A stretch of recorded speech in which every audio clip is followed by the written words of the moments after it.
My recent video about the Passion Translation generated a lot of comments. And one of the things that I saw over and over again in those comments were comparisons to the Message. Now, I get that. Both are highly interpretive. Both move beyond traditional translation approaches. And when we read them next to the other translations that we read often, they do sound different. They do feel different.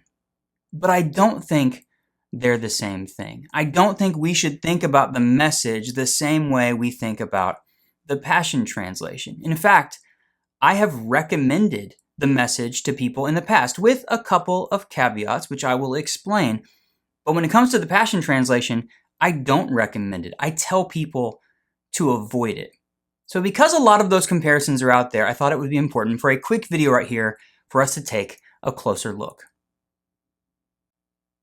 Let's just start by agreeing that there are some similarities between the Passion Translation and the Message. Both are highly dynamic, both are interpretive, both were created by individual authors who were willing to expand on the ancient text of the Bible. Those are important similarities, and I am actually admitting that and saying that those things are true. I've done a deep dive into both of these translations on my channel, and I'm not going to repeat everything that I said in those videos, but I will link to those videos in the description. But I think one of the best ways to see how they do this is to compare them to other more traditional Bible translations. In my video about the Passion Translation, I pulled out Psalm 23, and I showed how it compares to the ESV and the NIV. And it's very clear to see when you're comparing it next to those two translations how different it is.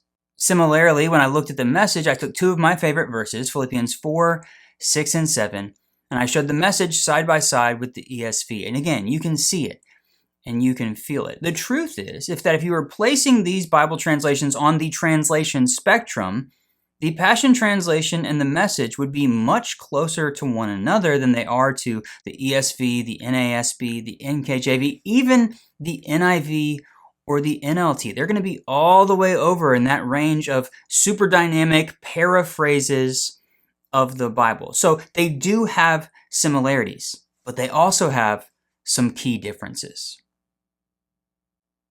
The creator of the Passion Translation is a man named Brian Simmons. Again, I've talked about him in both of those other videos on my channel about the Passion Translation. But it's important to know that he's not a scholar. He is not trained in ancient Hebrew, Aramaic, or Greek, the original languages of the Bible. He says that he was given special downloads by Jesus in order to do this translation work, and that his goal was to get to the heart, the true spirit of the text in modern English.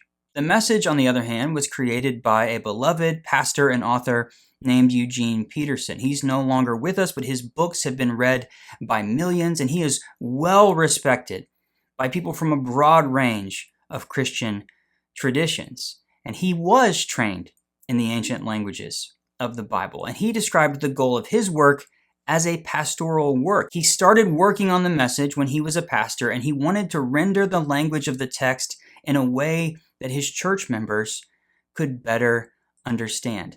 That was his goal with the Message. And he did think of it as a translation. I know some of you disagree with that, but hear me out here.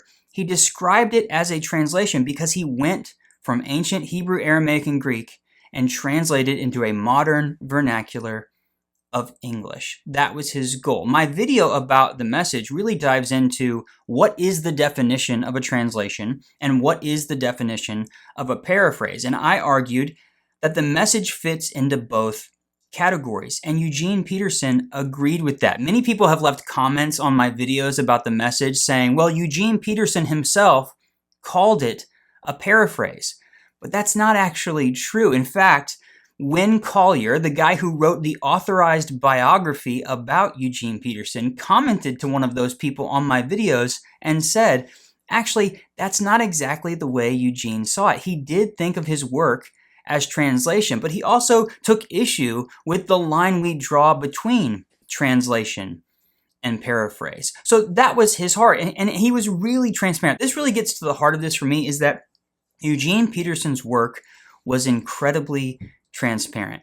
Everything that he did before it was published by Nav Press was checked by biblical scholars, well-respected biblical scholars, many of whom have worked on other major translations of the Bible. His process was transparent. He took feedback. It felt like there were some checks and balances along the way. And again, his heart was pastoral. He did not say these are exactly what the original words truly mean. He said this is an interpretive work that I do think helps people understand what God was getting at a little bit better.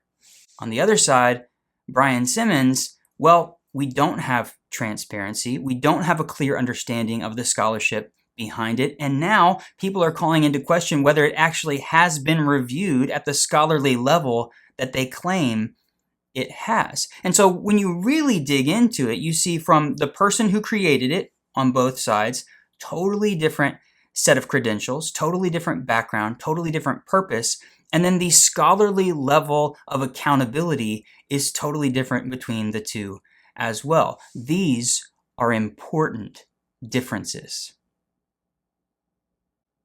At the end of the day, I don't think the Passion Translation and the Message should be treated as equals. Yes, they have some similarities, but they are built on very different foundations. And to be clear, I do not recommend the Message as your main translation of the Bible. At best, I think you should use it as a secondary resource alongside another more traditional translation of the Bible. But when it comes to the Passion Translation, I can't recommend it. There are just too many issues with the clarity and the scholarship, and now very serious allegations that have been proven of things like plagiarism. It's just really not good, and it needs to be avoided. I'd love to hear from you, and I would welcome you to join the conversation down in the comments, but please be gracious and kind to me and to one another. And again, I have other videos that I've done about both the Passion Translation and the Message right here on my channel, and those will be linked in the video description. And in fact, I have an entire playlist that's dedicated to Bible translation topics. So if you'd like to learn more and check out some other things, I'll put that link down there as well. And of course, I would encourage you to check out my book, Bible Translations for Everyone. It is a really fun, easy read that takes you through the history of the Bible in English, explains how Bible translation works, and helps you understand the similarities and differences between today's best translations of the Bible. If you haven't already, click that like button for me and subscribe to my channel. Thank you so much for joining me. I'll see you next time.